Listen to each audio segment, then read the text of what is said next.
Super question. இது ஒரு important question.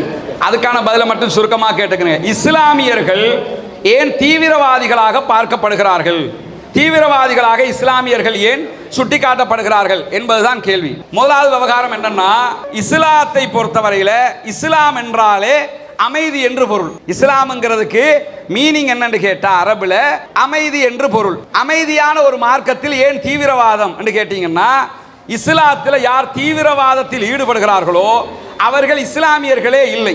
உதாரணமாக ஜஹரான் என்கிறவன் இலங்கையில் குண்டுவெடிப்பு தாக்குதல் நடத்தினானா இல்லையா? இவனுடைய உடலை நாங்கள் அடக்குவதற்கு எடுத்துக்கொண்டோமா? நாங்கள் அடக்க மாட்டோம், எங்கேயாவது கொண்டு போய் வீசிக்கிறங்க அப்படின்ட்டோம். காரணம் என்னன்னா, இன்னொரு மனிதனை கொலை செய்கிறவன் முழு மனித சமூகத்தையும் கொன்றவனாவான் என்று குர்ஆன் எங்களுக்கு சொல்கிறது. குர்ஆனுடைய வாசகம் என்னன்னா, யார் ஒரு மனிதனை கொல்கிறானோ அவன் முழு மனித சமூகத்தையும் கொன்றவனாவான். ஜஹரான் 300 பேரை கொண்டாலும் சரி, ஒத்தனை கொண்டாலும் சரி, அவன் யாரு? முழு மனித சமூகத்தையும் கொன்றவன். எனவே அவன் இஸ்லாமியனாக இருக்க முடியாது.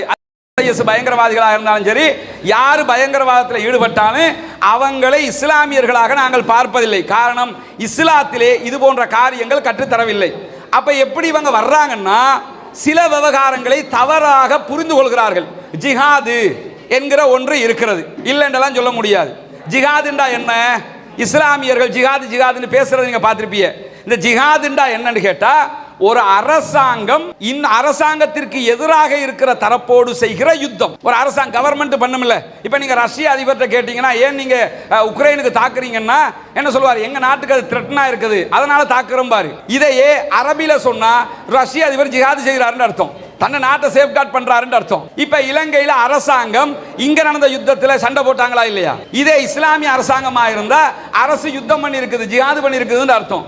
அரபு நாடு அரசாங்கம் ஈராக்ல யுத்தம் நடந்தது. ஒரு அரசு தன்னை பாதுகாத்துக் கொள்வதற்காக செய்கிற சண்டைக்கு பேர் தான் ஜிஹாதே தவிர, தனித்தனி மனிதர்களாக துப்பாக்கி எடுத்துக்கிட்டு கத்தி எடுத்துக்கிட்டு சண்டை பிடிக்கிறதுக்கு பேரு ஜிஹாது கிடையாது. இதை இப்படி தவறுதலாக புரிகிற சில கூட்டத்தாரை வச்சுக்கிட்டு என்ன பண்றாங்கன்னா, தீவிரவாதத்தை தூண்டுகிறார்கள். ஒன்று, இதற்கு பக்கபலமாக ஊடகங்கள் பயன்படுத்தப்படுது. உதாரணமா நான் கேட்கிறேன், முஸ்லிம்கள் தீவிரவாதிகள் என்று சொல்லுகிற அதே ஊடகங்கள் அவருடைய பார்வை முஸ்லிம்கள் செய்கிற அதே காரியத்தை இன்னொரு சாரார் செய்தால் எப்படி சொல்லுவார்கள்? உதாரணமா பார்ப்போம். பாலஸ்தீனத்தில் யுத்தம் நடக்குது.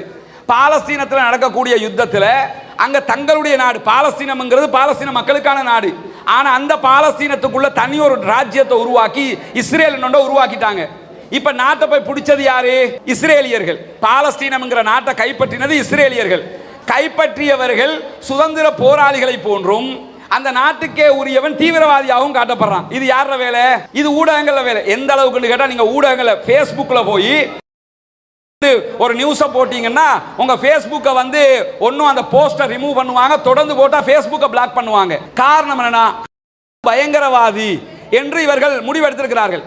அவங்கள பயங்கரவாதி, நாட்டுக்காக அவன் நாட்டுக்காக போராடுகிறவனை பயங்கரவாதி என்று சித்தரிச்சுட்டா அப்ப அந்த நாட்டுக்கே உரியவனுக்கு என்ன சொல்றதுங்கிற கேள்வி இருக்குது. இப்படி நியாயத்துக்காக போராடுகிறவர்களை கூட என்ன பண்றாங்கன்னா, சில நேரங்களில் பயங்கரவாதியாக சித்தரிப்பார்கள்.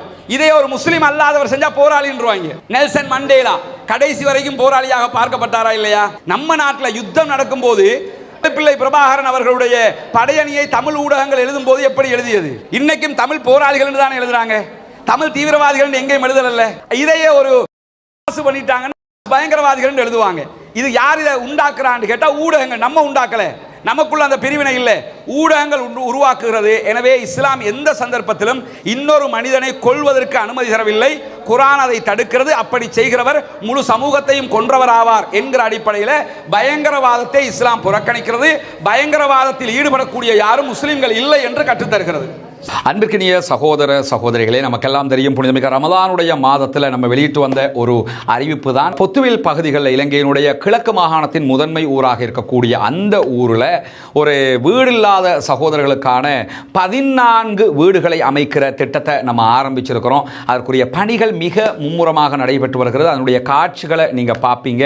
வீடுகள், ஒரு வீடு முழுமையாக கம்ப்ளீட் ஆகிற ஒரு நிலைக்கு வந்திருக்கு. 2வது வீடும் நெருக்கமாக முடிப்பதற்கு நெருக்கமாக வந்திருக்கிறோம். 3வது வீடு கட்ட கட்டப்பட்டு கொண்டிருக்கிறது. 4வது வீட்டுக்கான ஆரம்ப பணிகளும் ஆரம்பிக்கப்பட்டு விட்டது. எனவே முதல் கட்டமாக 5 வீடுகளை முடிப்பதற்குரிய ஏற்பாடுகளில் மும்முரமாக நம்ம செயல்பட்டு வர்றோம். இது எல்லாமே உங்களுடைய ஜகாத்து மற்றும் சதகா நிதிகளை கொண்டுதான் செயல்படுத்தப்பட்டு வருகிறது என்பது உங்களுக்கு தெரியும்.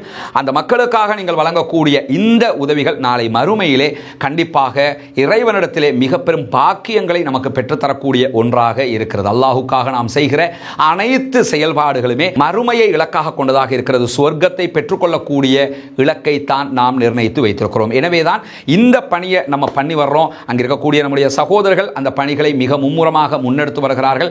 இதற்காக உங்களிடத்தில் தான் நாம் தொடர்ந்தும் உதவிகளை எதிர்பார்த்து வருகிறோம். எனவே இதற்காக உதவ விரும்புகிற சகோதர சகோதரிகள், தாய்மார்கள், பெரியவர்கள், முன்னால் தெரிகிற நம்முடைய வங்கி கணக்கிலக்கத்திற்கு உங்களால் முடிந்த உதவிகளை வாரி வழங்க முடியும்.